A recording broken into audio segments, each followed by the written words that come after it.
ராமானுஜாய நமஹ. ஆழ்வார் எம்பெருமானார் ஜீயர் திருவடிகளே சரணம். அஸ்மத் ஆச்சாரியம் திருவடிகளே சரணம்.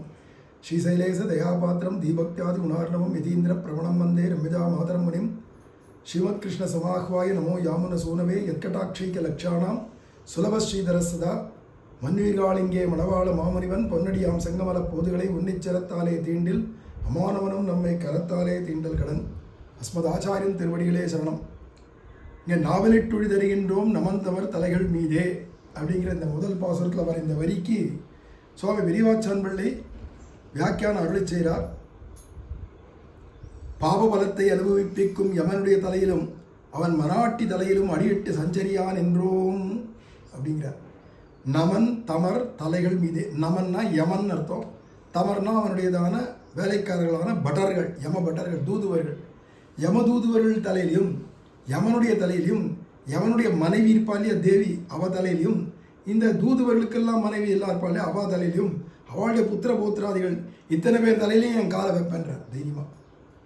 யமன் தள்ள காலை வைக்கிறதுக்கு ஒரு ஜீவன் தைரியமாக போக முடியுமா? யமன் பேரை கேட்டாலே கொலை நடுக்கமாக இருக்குது. குடலெல்லாம் குலுங்கிறது, குடலெல்லாம் அப்படியே கலங்கிறது அப்படின்னு இருக்கச்சே, அடிவேடு கலங்கும்படியாக இருக்கச்சே. இவர் என்னன்னா யமன் தள்ளிய காலை வைப்பான், மராட்டிமார்கள் தள்ள காலை வைப்பான், பட்டர்கள் தள்ள காலை வைப்பான்லாம் சொல்லிட்டு போகிறாரு. அதுவும் நாவலிட்டு உழிதருகின்றோம் அப்படிங்கிறார்.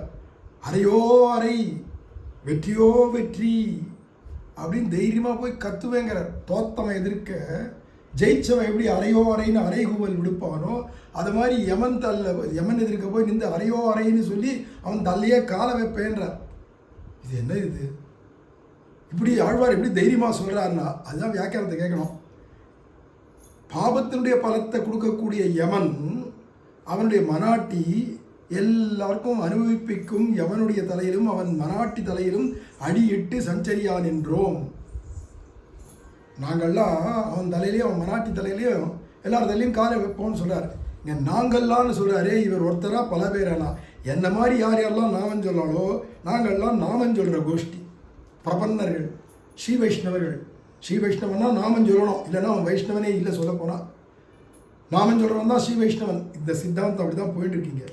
அப்படிங்கச்சே நாமன் சொல்கிறவாளான நாங்கள்லாம் கோஷ்டியாக எங்கள் எல்லாருடைய திருவடியும் வெறும் யமன் தல்ல மட்டும் வைக்க முடியாது. நான் யமன் தல்ல காலை வச்சேன்னா எவனுடைய மராட்டி தல்ல அவரை வைப்பார், இவர் அவனுடைய பட்டர்கள் ஒவ்வொருத்தர் தல்லையாக வைப்பார் ஒவ்வொருத்தரா.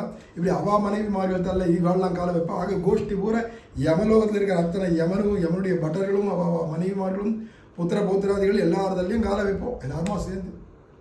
அல்லது சதசாகியாக படைத்தபடின்னு வியாக்கியானம் பண்ணுறார். இவர் ஒருத்தர் தான் நாமன் சொல்ல சொல்ல சொல்ல சொல்ல பெருத்து போய் பலராக போயிட்டாரா. இவர் நான் சொல்கிறதுக்கு பதிலாக நாம்னு சொல்லிக்கலாம் அப்படி எடுத்தான். அவ்வளோ பெருமை. அதனால நாம் அவள் தலையில் காலை வைப்போம் அப்படின்னு பெருமையாக தன்னை உயர்த்தி சொல்லிக்கிறாராங்க. ஏன்னா நாம பிரபாவம் அண்டை கொண்ட பலம் அப்படிங்கிறத காட்டுறார். இப்படி நலிந்து போந்த யமபட்டரை ஒரு பேரை இட்டு துகைக்கிறார்கள். ஒரு பேரை சொல்லி நம்மளை இத்தனை ஜென்மாவா கூட்டின்னு போய் யமலோகத்தில் தொகைச்சா இல்லையா, போட்டு வாட்டி வதைக்கு எடுத்தான் இல்லையா, வறுத்து எடுத்தான் இல்லையா, பொறிச்சு எடுத்தான் இல்லையா, குத்தி எடுத்தான் இல்லையா, பேத்து எடுத்தான் இல்லையா, சதையெல்லாம் இப்படிலாம் பண்ணி முறுக்கி எடுத்தான். என்னென்னமோ பண்ணான் சித்திரவதை. அத்தனையும் இப்போ என்ன வச்சுறான்னா இப்போ அத்தனையும் இவர் பண்ணுறாராம் பதில். அன்றைக்கி உன் காலம், இன்னைக்கு என் காலம். உனக்கு ஒரு காலம்னா எனக்கு ஒரு காலம்பா. அன்றைக்கி என் பாவம் அப்படிங்கிறத வச்சு நீ பண்ண.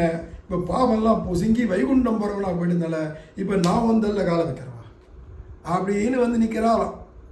ஒரு பேரையிட்டு துகைக்கிறார் காணும் யமனை. என்ன பேருடான்னா ரங்கநாத அரங்கமா நகருளானே நாராயணா அப்படிங்கிற பேரை சொல்லி துகைக்கிறார்னார். நாவலோ நாவல் என்றும் அறையோ அறை என்றும் தோற்றவர்கள் முன்னே ஜெயித்தவர்கள் சொல்லும் சொல்லு. அதான் அறையோ அறை நாவலோ நாவல்ன்ற மாதிரி தோத்தவாளை பார்த்து ஜெயிச்சவா சொல்லக்கூடிய வார்த்தைக்கு இது நாவலிட்டு தருகின்றோம்ன்றார் இவருங்க. முன்பு யமாதிகள் பேர் கேட்க அஞ்சி கிடந்தவர். முன்னாடிலாம் ஒவ்வொரு ஜென்மாவிலையும் யமன்னு பேரை கேட்டாலே அப்படியே நடுக்கமாக இருக்குமோ. அப்படி இருந்தவர் இப்போ என்ன ஆச்சுன்னா திருநாமத்தை அண்டை கொண்ட பலத்தாலே யமன் வாசலே சென்று தலையிலே அடி வைத்து அரை கூவுகிறார் இப்போது அப்படின்னார். அரை கூவுறாராம் யமலோகத்து வாசலில் போயிட்டு. இங்கே யாரோ யமன் இருக்காரமே, அவன் மனைவியோட வர சொல்லு, அவன் தூதுவர்கள்லாம் யார், அவன் மனைவியோட வர சொல்லிங்க அப்படின்னு தைரியமாக அரைகூவல் விடுக்கிறாராம் யமலோகத்தில் போய் வாசலில். ஏன்னா பகவன் நாமம் இருக்குங்கிற பலம், அவ்வளோ பிரபாவம் உடைய நாமம் ராஜாதி ராஜ ராஜ ராஜாதி ராஜ அப்படின்னு இருக்கக்கூடிய நாமத்தை அண்டை கொண்டதுனால தைரியமாக சொல்கிறாராம்.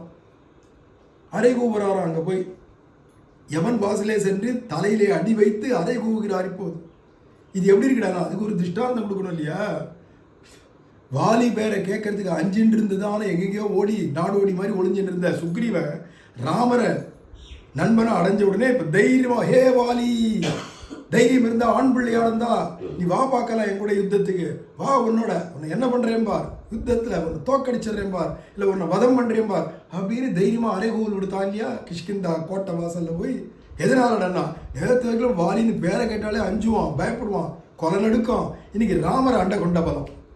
அது மாதிரி இவர் நாமத்தை அண்டை கொண்ட பலத்தினால யமன் தலையில வந்து, யமன் யார் உங்க ஊர்ல வர சொல்ல அவனை ஹனுமார் போய் சொன்னா இல்லையா, என்ன ராவண சகசிரமே பிரதிபலம் பவேத்துன்னு இல்லையா? 1000 ராவணம் வந்தா கூட வர சொல்லு உங்க ராவணனையும் மொத்தமாலையும், 1000 ராவணம் வந்தா கூட எனக்கு நிகராக முடியாது அப்படின்லாம் அறைகூவல் விடுத்தார் இல்லையா அங்க அசோகவனத்தில் போய் இருந்துட்டு ஹனுமார். அதை மாதிரி இப்போ சுக்ரீவன் போய் வாலி தைரியம் இருந்தா வா அப்படின்னு கூப்பிட்டது மாதிரி வாலி பேர் கேட்க அஞ்சி சுரமடைந்து கிடந்த மகாராஜர் பெருமாளை அண்டை கொண்ட பலத்தாலே கிஷ்கிந்தா துவாரத்திலே சென்று அரை கூவினார் போலே.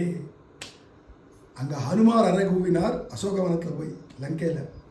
இங்கே என்னடான்னா கிஷ்கிந்தா துவாரத்தில் போய் நின்றுட்டு அரை கூவல் விடுத்தான் வாலி எதிர்க்கியே தைரியமாக சுக்ரீவன்.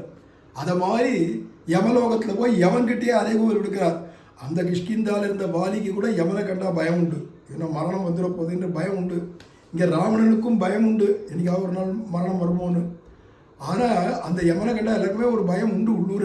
இருந்தும் கூட இவர் போய் தைரியமாக யமன் கோட்டை வாசலில் போய் நின்றுட்டு, ஏய் உன்னால் முடிஞ்சா இங்கே என்ன என்கிட்ட வா பார்க்கலாம், உன் தள்ள என் காலடி எடுத்து வைக்கிறேன் அப்படின்னு அரைகூவல் விடுக்கிறாரேன்னா அது எப்படி இருக்குன்றது வாலிக்கு எதிர்க்க கிஷ்கிந்தா துவாரத்தில் போய் சுக்ரீவன் அரைகூவல் விட்டா மாதிரி. சரி, அங்கேத்துக்கு இங்கேத்து திருஷ்டாந்தம் சொல்லிட்டாரு தவிர அங்கேத்துக்கு இங்கேத்துக்கு என்ன வித்தியாசம்னா, அங்கு நாமி பலம் இங்கு நாம பலம் தான். சுக்ரீவனுக்கு நாமியுடைய பலம், ராமர் பெருமாள் அவர் நண்பனானார், அவர் அண்டை கொண்டோம், அந்த பலம் பெருமாளை பிடிச்ச பலம். அது கூட கை நழுவினாலும் நழுவோம். ஏன்னா ஒரு தரம் போய் அடிபட்டு தோத்து வந்தான் இல்லையா, 2வது தரம் போய் ஜெயிச்சுட்டு வந்தான். அதை மாதிரி எடுத்து. ஆனால் இது அப்படி இல்லை, இது நாம பலம். நாமத்தை பிடிச்சவன் நாமம் ஒரு காலம் கைவிடாது யாரையும். உன் கர்ம வினை, உன் பாபம், உன் பிராரப்தம், உனக்கு இவ்வளோதான்ப்பா கொடுக்க முடியும் பலன், நீ ஜபம் பண்ணது இவ்வளோதான், நீ ஒழுங்காக சொல்லலை, தலைகீழ உச்சரித்த, மழை சொல்லால சொன்ன, ஸ்பஷ்டமாக சொல்லலை, எத்தையோ ஒரு காரணம் காட்டி அல்ப பலனை கொடுத்துட்டு போகிறது இல்லை, இல்லை கை நழுவ விட்டுட்டு போகிறது இல்லை. நாமம் சர்வதா காப்பாற்றிய தீரும். அதை பிடிச்சுனுட்டா நாமி கூட சந்தேகம்தான் அர்த்தம்.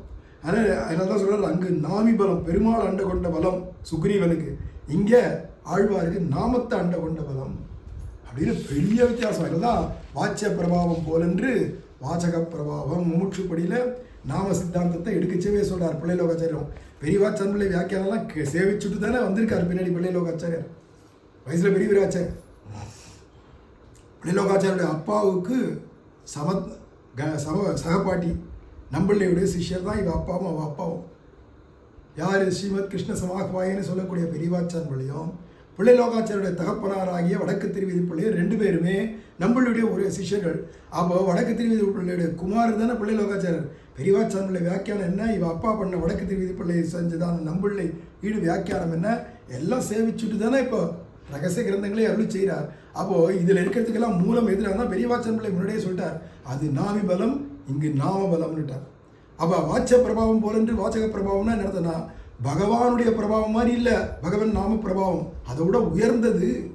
ஏன்னா அவன் தூரம் இருந்தால் கூட இது கிட்ட வந்து நமக்கு உதவும்.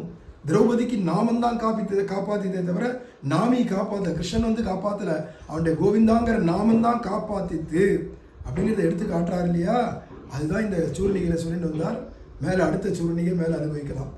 அஸ்மத் ஆச்சாரியம் திருவடிகளே சரணம். ஸ்ரீமதே ராமானுஜாய நமஹ.